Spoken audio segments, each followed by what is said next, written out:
O apóstolo Paulo saiu da cidade de Antioquia, que era a cidade a igreja que o enviava, e ele percorreu a região da Galácia, onde ele havia feito a sua primeira viagem, e em Troade teve um sonho de passar para a Macedônia. Um varão apareceu a ele e disse: passa a Macedônia e ajuda-nos. Era Deus dando a ideia e ordenando que ele deveria cruzar o mar e ir para o outro lado. Ele passa entre muitas cidades por Filipos, onde é açoitado, preso e canta louvores na cadeia com Silas à meia-noite. Nós conhecemos a história. Depois ele passa por Tessalônica, e estamos estudando a carta aos Tessalonicenses nos estudos de terça-feira. Por Bereia, onde os crentes verificam no Antigo Testamento tudo que Paulo fala a respeito de Jesus. E ele se dirige agora à província da Acaia. Tessalônica, capital da Macedônia. Na Acaia, ele se estabelecerá em Corinto, não sem antes passar por Atenas, onde será desdenhado dos filósofos estoicos e epicureus. Mas em Corinto ele se estabelece. E aqui então surge o cenário da carta que nós vamos expor, das cartas que nós vamos expor nesta manhã. Paulo se estabelece ali por 1 ano e meio. E lá na cidade de Corinto faz tendas ao lado de um casal, Áquila e Priscila. E ele recebe donativos dos filipenses, dos tessalonicenses, que lhe mandam recursos para que, em sua permanência em Corinto, a igreja não possa acusá-lo de ser um explorador das pessoas. Claro, o próprio Paulo vai dizer na Escritura que é justo que aquele que compartilha coisas espirituais receba em troca benefícios materiais. E não há nenhum pecado aqui. Mas como se tratava da instalação de uma igreja, e como crentes novos e ainda frágeis na fé poderiam ter nisso um motivo de tropeço, Paulo toma providências para que esse não seja um empecilho, e o seu sustento vem de fora. Ele faz as suas tendas. Depois de 1 ano e meio em Corinto, chega a hora de ele dizer: aqui o trabalho está feito. Ele havia passado por cidades estratégicas e agora ia seguir em outra direção na sua próxima viagem missionária. Seus planos eram de se estabelecer em Éfeso. Note que todas essas cidades, há uma carta para elas de Paulo no Novo Testamento. Então ele vai até lá e deixa Áquila e Priscila, meio que já para dizer a eles: aluga o ponto comercial onde nós vamos fazer as nossas tendas, verifique aí um lugar onde a gente possa ter o nosso ponto de pregação, verifica aí se já tem uma organista, um violinista para tocar. Não tinha violino ainda, né, Kathleen? Mas você entendeu a jogada. E aí então, ele, depois de deixar o casal aqui, tomando providências iniciais, pega um navio e vai até Cesareia. Cesareia é porque o navio ia para lá mesmo. Mas de lá ele passa em Jerusalém e fica sabendo que já começou uma perseguição à igreja e que os irmãos da igreja, cristãos, judeus, estão sendo perseguidos por judeus não cristãos. E agora ele se compromete a ajudá-los. Finalmente ele volta para Antioquia e vai começar a sua terceira viagem. Na terceira viagem, ele já havia passado, lembre comigo, em Corinto pela primeira vez, durante a segunda viagem. E agora ele sai de Antioquia, visita de novo as igrejas da Galácia e se estabelece em Éfeso, como ele tinha planejado. E lá de Éfeso, ele começa a receber notícias dos coríntios. E agora, ele começa a ter retorno sobre o que está acontecendo na igreja onde ele havia passado 1 ano e meio. E aí, então, a gente sabe que ele se corresponde com a igreja de Corinto, porque se você abrir a sua Bíblia, você é bem-vindo a fazer isso agora, eu não farei por uma questão de tempo, mas se você abrir em 1 Coríntios 5,9, o apóstolo está dizendo assim: eu já escrevi em carta para vocês, que não era para se associar com incrédulos. Se na primeira carta aos Coríntios, que nós temos na nossa Bíblia, Paulo já diz que já tinha mandado uma outra carta para eles, é porque a carta que a gente chama de 1 aos Coríntios foi pelo menos a segunda carta que ele escreveu para aquela igreja. Ou seja, nem todas as cartas de Paulo estão na Bíblia. Houve uma carta que ele escreveu de Éfeso, possivelmente aos Coríntios, onde ele disse: já tem gente aí dentro que está vivendo na impureza, e eu já falei que é para não se associar com essa pessoa. Os irmãos não entenderam tudo isso de imediato. Num primeiro momento, parece que eles entenderam que se o português da padaria não fosse presbiteriano, não era para comprar pão dele. Mas Paulo não disse nada disso. Ele está dizendo: não me refiro a quem é do mundo. Quem disse que é do mundo e está vivendo como mundano, deixa a pessoa lá. O meu problema é quando alguém diz que é cristão e quer viver dentro da igreja cristã como mundano. Isso não pode acontecer. Então, é nesse sentido que vocês não deveriam se associar com os impuros. E aí, então, ele escreve a segunda carta, que é a carta que nós temos na nossa Bíblia, 1 aos Coríntios, onde ele está pedindo aos irmãos que façam uma oferta para os cristãos perseguidos lá da Judéia, e onde ele está dando diversas orientações. E como Paulo soube disso? Há algumas pistas. Irmãos da casa de Cloe, que é uma pessoa lá da igreja de Corinto, eles foram até Éfeso, possivelmente, e trouxeram notícias para Paulo. E eles disseram, eu estou ouvindo que tem contendas aí. Tinha um que estava dizendo, eu sou de Pedro. O outro, eu sou de Apolo. O outro, eu sou de Paulo. O outro, eu sou de Cristo. E ele está dizendo, é todo mundo de Jesus, o corpo inteiro é de Jesus. Vamos parar com brigas. Havia problemas assim na igreja de Corinto. Também havia dúvidas teológicas. E por diversas vezes nessa carta, Paulo escreve algo assim, quanto ao que me escrevestes, dando a ideia que ou aqueles da casa de Cloe, ou Estéfanas, Arcaico e Fortunato, que são outras pessoas que daqui a pouco veremos, haviam trazido dúvidas teológicas para Paulo. Irmão, você passou 1 ano e meio em Corinto, mas agora acontecem algumas situações ali que a gente não sabe resolver teologicamente. Você pode nos explicar? Quais eram? Casamento. O apóstolo Paulo fala sobre o casamento, não se colocar em julgo desigual com incrédulos. O apóstolo Paulo fala sobre comida, não comer a comida sacrificada aos ídolos no contexto do templo, mas que a comida era comida. E você poderia agradecer a Deus e comer, mas se o seu irmão fosse se escandalizar, você não deveria fazer isso. Ele fala a respeito da confusão das línguas no culto, fala a respeito da doutrina da ressurreição. Mas o que nos interessa mais é que ele recebeu Estéfanas, Fortunato e Acaico trazendo notícias, e entre as notícias, aquele irmão impuro, da primeira carta de Paulo aos Coríntios, não preservada na Bíblia, não estou falando de 1 aos Coríntios, nossa canônica, mas estou falando da carta inicial, aquele impuro, eu já escrevi em carta, não se associem com os impuros, o impuro estava lá. E agora, então, Paulo vai escrever no capítulo 5. Geralmente se ouve que há entre vós imoralidade, e imoralidade tal como nem mesmo entre os gentios. Vocês estão tolerando dentro da igreja coisa que até não crente acha feio. Até não crente acha imoral isso. E qual era a situação? Havia um homem que possuía a mulher de seu próprio pai. Ou seja, tinha um homem mantendo relações íntimas com a sua madrasta. E, por causa do contexto, fica bem claro que o pai ainda estava vivo. E isso estava acontecendo na igreja. E a igreja estava fechando os olhos para isso. E o apóstolo Paulo disse, isso é uma imoralidade que até não crente acha feio. Como pode acontecer um negócio desse dentro da igreja? E então Paulo começa a apresentar motivos para que aquela pessoa seja colocada de fora. Que ela não seja alguém que se considere ou que a igreja considere como pertencente ao povo de Deus. Não, se você vai se comportar desse jeito, você não pode achar que você é crente e que você é igreja. Então ele diz, um pouco de fermento leveda a massa toda. Você não sabia? Bom, a gente tem o ditado popular que diz que uma maçã podre apodrece o saco inteiro. E você sabe bem disso, quando está todo mundo fazendo certo, mas tem alguém que aparece fazendo coisa errada, parece que todo mundo olha aquele que está fazendo coisa errada e diz, se ele fez e deu certo, se ele fez e escapou, eu vou fazer também. E aí, então, a linguagem do fermento é muito comum ao longo de toda a Bíblia. O fermento estufa.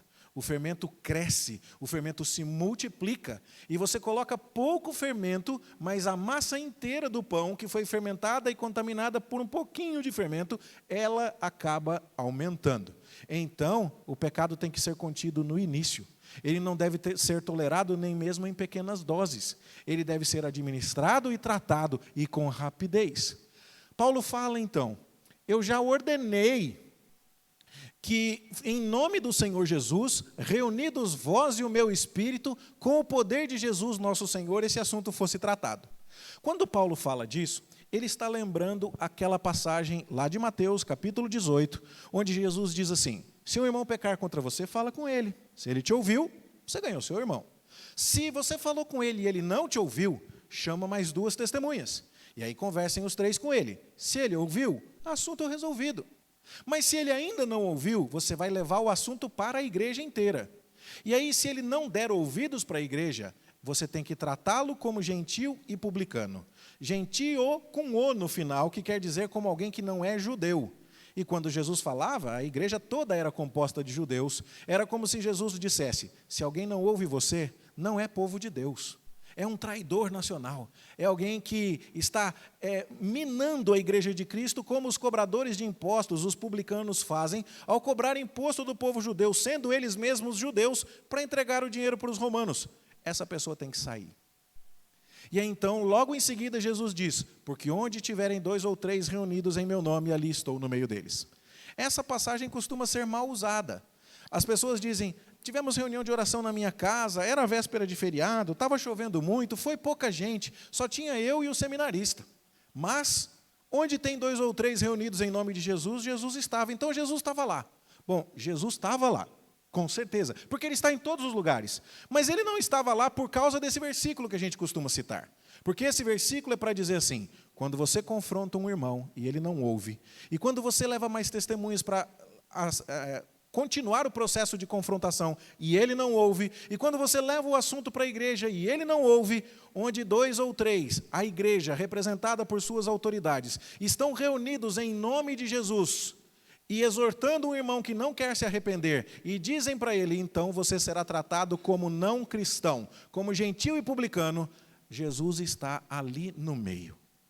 E então é essa ideia que Paulo lembra, eu já ordenei, que vocês reunidos com o meu Espírito no poder de Jesus. Paulo está citando Mateus 18 de maneira indireta. Coloquem esse homem para fora. E ele usa uma linguagem muito forte. Que esse pecador seja entregue a Satanás para a destruição da carne, a fim de que o Espírito seja salvo no dia do Senhor. Entregar a Satanás parece uma linguagem extremamente forte. Mas você, papai, você, mamãe, vai entender. Durante um tempo eu usei essa estratégia com os meus filhos. Pai, deixa eu brincar na chuva. E aí, filho, você tem bronquite, você tem asma, você tem outras coisas. Eu estou usando um exemplo meio impreciso, provavelmente. Minha esposa traria termos médicos mais exatos, medicamentos mais exatos, um contexto mais exato. Mas a ideia é, pai, posso brincar na chuva? Filho, se você brincar na chuva, você vai ficar doente, vai ter que tomar antibiótico, vai ter que ficar afastado da escola e tal. Não, pai, mas deixa. Não, filho, não faz, mas deixa. E aí, em algum momento, eu dizia assim, se você continuar insistindo, o seu castigo é que eu vou deixar.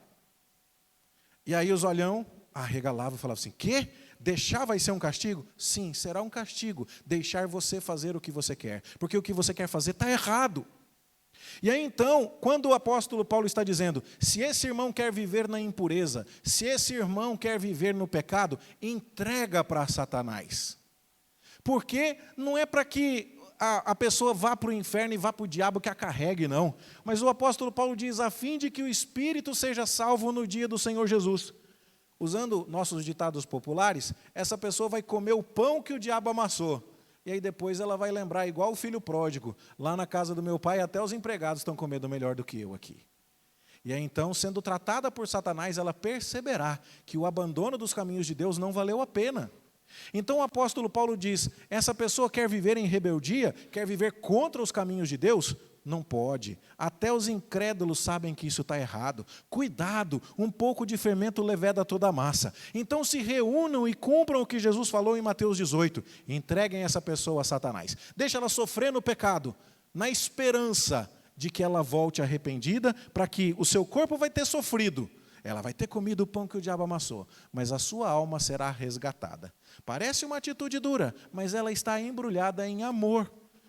E aí, então, o apóstolo Paulo fala, é para tirar do vosso meio quem praticou o tamanho ultraje, é para expulsar o malfeitor. É isso que deve ser feito, diz o apóstolo Paulo. E quais são os objetivos dessa atitude que Paulo recomenda em 1 Coríntios, capítulo 5? Primeiro, evitar que outras pessoas pratiquem ofensas semelhantes. Eu tenho um irmão que é 1 ano e 8 meses mais novo. E de vez em quando um dos dois fazia arte. E meu pai e minha mãe, estilo raiz, daquelas havaianas de borracha que doía mesmo, quando corrigiam um, e o meu pai terminava de corrigir o meu irmão, e ele falava assim comigo, lava a louça. Eu, sim, papaizinho lindo, querido, maravilhoso. Eu ia correndo. Por quê? Porque eu falava assim, meu irmão acabou de apanhar, eu não quero esse destino para mim. E então isso acontecia imediatamente. Quando você vê uma pessoa que está em pecado, sendo corrigida, sendo entregue a Satanás, sofrendo por conta dos seus pecados, recebendo a censura, você deveria olhar e falar assim, não valeu a pena. Eu não quero esse caminho para mim.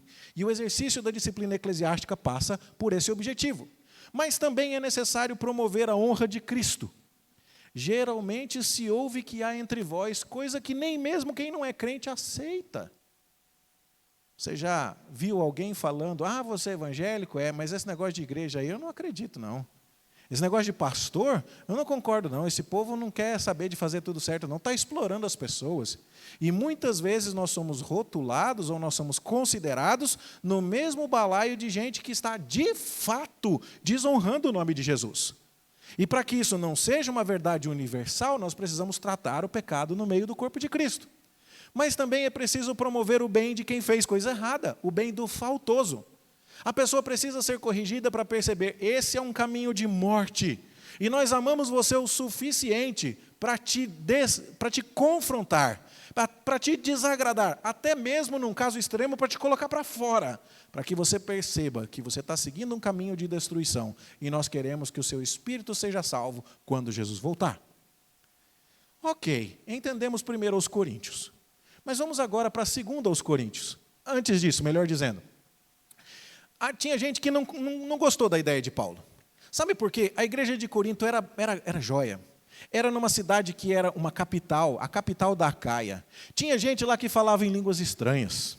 Tinha gente lá com vários dons. E eles diziam, o meu dom é muito bom, eu faço isso, eu faço aquilo. E eles andavam ensoberbecidos. Soberba quer dizer orgulho, quer dizer vaidade. Eles diziam, nossa igreja é muito boa. Você reparou que nós temos aqui? Nós temos línguas estranhas, nós temos dons, nós temos isso, nós temos aquilo. Tem ar-condicionado, tem retroprojetor, tem TV de LED, tem microfone sem fio, sei lá o que você pode dizer. E aí então eles diziam, nós não vamos mexer com isso não, porque essa ideia que Paulo está dando não é a melhor. E a maior soberba daquela igreja era acreditar que tinha medidas e providências a tomar sobre a disciplina melhores do que as ordens do apóstolo Paulo. Quando Deus tem uma opinião e você discorda dele, o nome disso é soberba. Quando Deus diz para você, é para fazer isso, e você diz, mas é que no meu caso, você não está entendendo. Eu tenho umas qualificações aqui que se Deus ouvisse o que eu tenho para dizer, lógico que ele ia concordar comigo. O nome disso é soberba. E Deus, então, através da boca inspirada do apóstolo Paulo, está dizendo, vocês estão ensoberbecidos. Eu já mandei colocar para fora o impuro. Eu já mandei que ele fosse tirado daí. Porque um pouco de fermento leveda toda a massa. Porque até incrédulo sabe que isso é errado. E nós precisamos salvar esse irmão que está em pecado. E vocês não querem fazer isso? Vocês são soberbos. Vocês são orgulhosos. Quem tem uma ideia diferente da ideia de Deus sobre como tratar pecado no meio do corpo de Cristo é soberbo. Isso não tem como negociar. E o apóstolo Paulo está falando sobre isso nos versículos imediatamente anteriores. Eu li com você o capítulo 5, mas nos versos anteriores do capítulo 4, o verso 21 é o último verso do capítulo 4, Paulo diz assim, alguns se ensoberbeceram, como se eu não tivesse de ir ter convosco, mas em breve irei visitar-vos, e se o Senhor quiser, então conhecerei, não a palavra, mas o poder dos ensoberbecidos. Já pensou um apóstolo falando assim com você? Tem gente vaidosa aí na igreja de Corinto. Eu já mandei a primeira carta, que é para não se associar com incrédulos. Agora estou mandando a segunda, bota esse homem para fora. E vocês aí vaidosos e soberbos que acham que tem uma opinião melhor, daqui a pouco eu estou indo aí para ver essa vaidade e essa soberba de vocês. Eu não quero ver palavra não, eu quero ver poder. Tremeu? Foi assim que Paulo falou com a igreja. Era isso que tinha que fazer. E aí então ele diz, em breve eu vou visitar-vos. Isso não está escrito na Bíblia, mas a gente consegue ler a história e deduzir. Como quem ouve metade da conversa do telefone, mas sabe quase tudo o que aconteceu. Porque pegando uma linha, pula um parágrafo, pega a próxima, você consegue preencher as lacunas. Nós conseguimos saber que o apóstolo Paulo foi até lá. Mas a grande questão é, como é que ele foi? Ele mesmo pergunta, irei a vós outros com vara ou com amor e espírito de mansidão? Consegue imaginar o apóstolo Paulo dizendo aí, eu vou até vocês para arrebentar com tudo, porque vocês estão desobedecendo, ou eu vou até vocês para elogiar que vocês pararam de ser vaidosos e trataram o pecado do jeito que ele deve ser tratado. É o que o apóstolo está dizendo aqui. E aí, então nós ficamos sabendo que ele foi para Corinto mesmo, e que essa visita foi pesada, foi triste. E ela é descrita em 2 Coríntios, tanto no capítulo 2, verso 1, como no capítulo 13, como uma visita em tristeza. Por quê? Porque ninguém gosta de ficar pressionando para disciplinar alguém. Gente, isso é difícil. Era difícil naquela época e é difícil ainda hoje. Desgasta emocionalmente a correção, a confrontação. Isso é pesado. Isso é difícil, mas é necessário. E é uma prova de obediência. E é uma prova de humildade aos mandamentos do Senhor. Então, Paulo diz aqui, já o disse anteriormente, ele está agora já na segunda carta aos Coríntios, e torno a dizer, como fiz quando estive presente pela segunda vez. Ele está falando agora da visita. Ele foi até lá, ele disse que ia e foi. Aos outros que outrora pecaram, e a todos os mais, que se outra vez for, não os pouparei. A segunda visita dele, em tristeza, ainda não resolveu o problema. Ainda tinha gente soberba lá que dizia, nós não vamos disciplinar a pessoa que está fazendo coisa errada. E Paulo, veja, o apóstolo Paulo, o maior evangelista de todos os séculos, o escritor de maior parte das cartas do Novo Testamento, não em volume, porque é Lucas, João também escreve muito, mas o apóstolo Paulo é aquele que mais se correspondeu com as igrejas. Nós temos imensas informações apostólicas vindas do apóstolo Paulo. Ele visitou Corinto. E a igreja ainda está peitando e está dizendo, nós não vamos fazer isso. Nós temos uma ideia melhor. Nós não vamos tratar o pecado do jeito que você está mandando, não, Paulo. E Paulo agora vai dizer assim, ó, eu já visitei vocês pela segunda vez, estou ausente agora, mas estou dizendo àqueles que resistiram. Agora não é um que resistiu, porque está se deitando com a madrasta. Agora muitos dentro da igreja que resistem, porque eles não querem aplicar disciplina sobre o faltoso que traz escândalo. O pecado que era de um, agora se tornou o pecado de muitos. E o apóstolo Paulo diz, se eu tiver que voltar aí, eu não vou poupar vocês. Veja o rigor com o qual o apóstolo Paulo trata esse assunto. E aí, ele faz isso, mas ao mesmo tempo que ele bate, ele assopra. Ele mostra os dentes, mas depois ele dá aquela cheiradinha com o focinho molhado para dar a ideia de que a intenção dele não é morder. E aí então, o que ele diz? Eu deliberei, eu não queria voltar aí para encontrar vocês em tristeza. Chega, gente, vamos parar de brigar, eu não quero isso, obedeçam logo, por favor.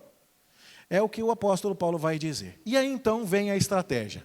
Ele vai, depois da visita triste, ele vai mandar mais uma carta, que não está na Bíblia. Ele já tinha mandado a primeira, não se juntem com os incrédulos, essa não está na Bíblia. Mandou a segunda, falando, já avisei, põe o homem para fora, que é 1 aos Coríntios. Aí ele voltou a visitar o povo, não adiantou. Aí ele escreve agora essa carta que também não está na Bíblia, chamada de carta severa, que está entre 1 Coríntios e 2 Coríntios. E aí então Tito vai levar essa carta. Só que ele fala, Tito, leva você a carta e eu vou demorar um pouco mais para chegar. Você vai levar a carta e depois você me traz notícias de como foi que os irmãos responderam. E Paulo descascou lá na carta, ficou bravo. A carta é conhecida como carta severa. Então Tito vai. E a gente acaba sabendo que a carta deixou todo mundo triste. Contristar significa deixar triste junto com você. Paulo já estava triste e ele mandou a carta e todo mundo ficou triste junto com ele. Mas por que está todo mundo triste? Por causa do pecado. O pecado não tratado. E aí, então, o que ele fez? Ele mandou o Tito de Éfeso até Corinto, na Acaia, mas ele mesmo fez o caminho por terra. E ele falou, Tito, você entrega a carta lá, vê como é que o povo reage, e depois você me encontra no meio do caminho. E aí Paulo foi para Troade, para Filipos e para Tessalônica, e talvez numa dessas duas cidades, a gente não sabe, mas a gente sabe que era na Macedônia, o Tito encontra Paulo no meio do caminho. Como é que eles se encontraram sem WhatsApp, sem GPS, eu também não sei. Mas havia outros recursos para funcionar naquela época, e o fato é que eles se encontraram. E quando Tito encontrou Paulo, ele disse assim, apóstolo, finalmente, o povo entendeu. O povo entendeu que precisava tratar o pecado. Foi duro, você precisou escrever, você precisou ir lá, você precisou ficar bravo, precisou mandar mais carta. Mas agora eles entenderam. E o apóstolo Paulo fica feliz. Ele sabe que ainda existem focos de resistência na igreja de Corinto. Mas ele escreve a segunda carta aos Coríntios para dizer assim, que bom, meus irmãos, Deixe-me explicar. Eu mandei o Tito primeiro, porque eu não queria encontrar com vocês triste. Eu não quero desgastar a nossa relação. Eu estou querendo tratar isso com sabedoria. Mas eu não posso negociar. Esse pecado precisa ser tratado. E aí, então, ele escreve essa quarta carta, que é o que nós chamamos de 2 aos Coríntios. Lá em 2 aos Coríntios, ele diz assim: se alguém causou tristeza, não o fez apenas a mim. Teve gente que falou, não vai disciplinar esse homem não vai botar ele para fora não, imagina, gente nossa, parceirão, está aqui desde o começo, é família tradicional da igreja. Sei lá o que pensaram, sei lá o que argumentaram. Mas o apóstolo Paulo diz, esses causaram tristeza, não foi só a mim como apóstolo não, porque eles fizeram isso em parte a todo mundo. Porque quando o pecado não é tratado, não é o líder só que está sofrendo e nem sendo prejudicado, é a igreja inteira.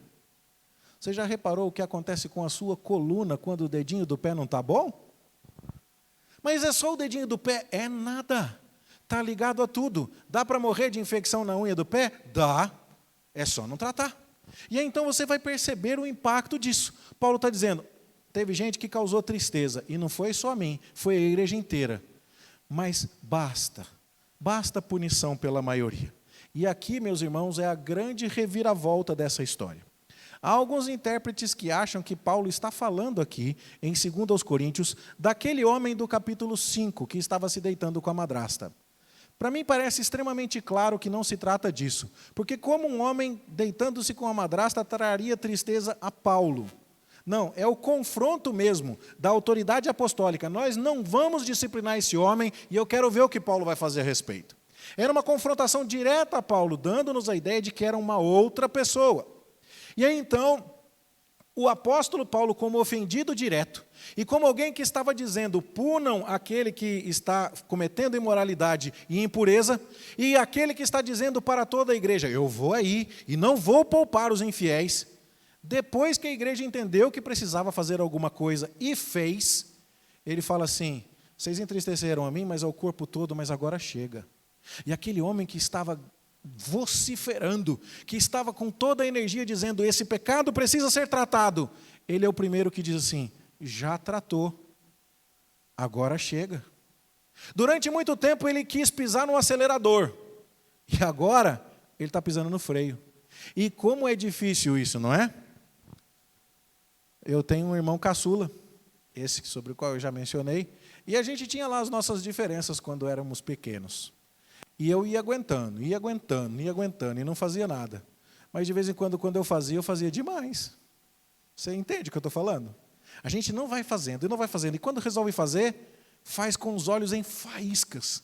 E o apóstolo Paulo fez de tudo para que algo acontecesse.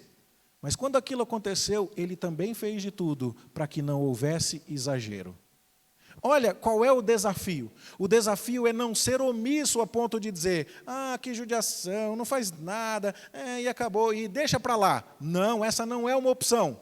Mas também assim, rebenta ele, acaba com ele, bota para fora e nunca mais volte. Pode ser exagero também. E o apóstolo Paulo aqui então está dizendo, ele já foi punido, basta a punição pela maioria. E aí então ele vai dizer, é dever de vocês confortar e perdoar aquele que ofendeu. Ele está arrependido? Ele entendeu? Ele aceitou a censura que recebeu? Então chega, gente. Era o que a gente queria.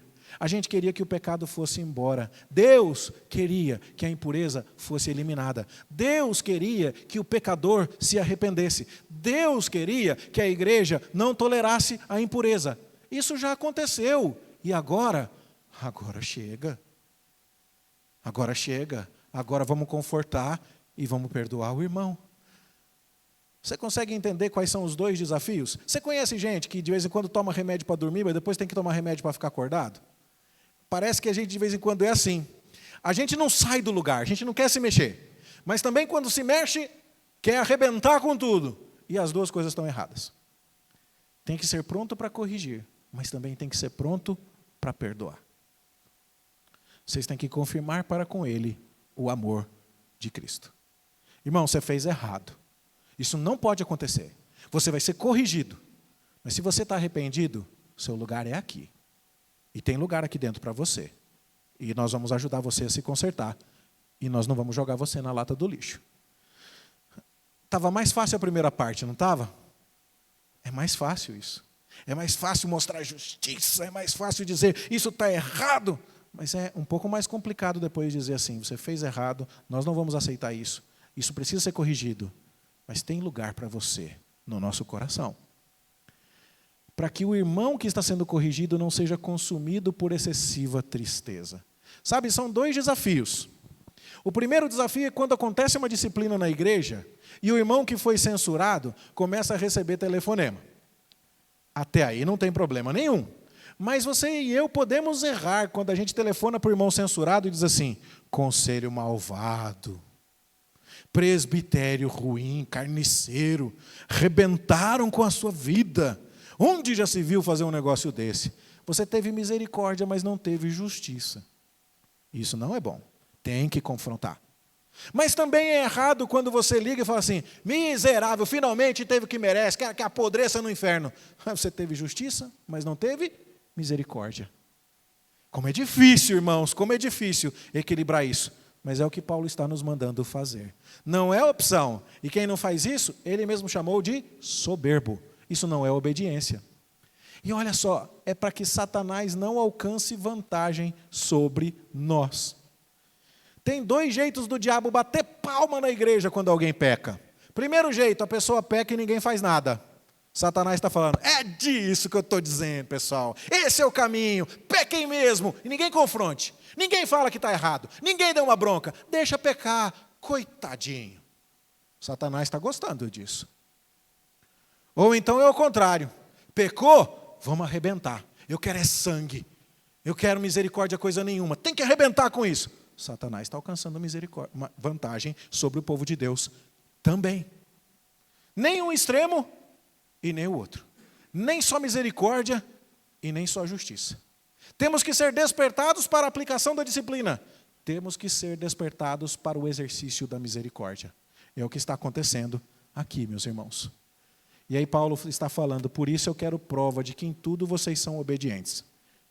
No primeiro momento, ele desafiou todo mundo a disciplinar. No segundo momento, ele desafiou todo mundo a perdoar. No nosso boletim, nós vamos falar um pouco mais sobre isso na nossa aula da Escola Bíblica Dominical. Esse é um parágrafo do texto que escrevi e pedi aos irmãos da igreja que lessem no dia de ontem. Lá dizemos assim, não é difícil testemunhar casos onde depois de pecar e ser censurado, o irmão que caiu, ainda que arrependido e perdoado por Deus, simplesmente não conseguiu permanecer na igreja em que congregava por falta de ambiente. Contudo, como veremos hoje ao estudar 2 Coríntios, e eu falava deste sermão, não teremos completado o ciclo da disciplina, se uma vez censurado e arrependido, o faltoso não encontrar acolhimento, perdão e encorajamento por parte dos seus irmãos. Nós vamos falar bastante sobre isso. Não se trata de um acolhimento incondicional, tem que ter arrependimento. Não se trata de um acolhimento de pronto, tem que haver censura. Mas uma vez que houve a censura, a condenação do pecado, houve as consequências para impedir que um pouco de fermento levede toda a massa, para defender a santa profissão do Evangelho, para impedir que outros irmãos cometam ofensas semelhantes, para tratar o pecado no coração do faltoso, uma vez que essas coisas foram feitas, a gente precisa caminhar até terminar o serviço. E o serviço só termina quando houver restauração, quando houver amor. É difícil isso, irmãos, mas é isso que o Senhor Jesus Cristo está desafiando a Igreja Presbiteriana do Jardim América a fazer. E eu oro para que o Senhor nos dê a graça de obedecê-lo, sem envaidecimento. Que ninguém seja soberbo o suficiente para dizer, Jesus, eu sei que o Senhor mandou, mas eu tenho uma opinião diferente. A Igreja Presbiteriana do Jardim América e o seu conselho não têm autorização de Deus para inventar condutas no tratamento de pecados públicos e sérios, para tratar as coisas do jeito como bem entender. Não. Deus regula o nosso comportamento e a nossa conduta através da sua palavra. E nós temos que ser humildes e obedientes. Deus tenha misericórdia de nós e nos ajude a entender e a praticar essas coisas. Em nome de Jesus. Amém. Nós vamos cantar agora o cântico Vem, derrama paz. Dá-nos o teu amor para que tentações não venham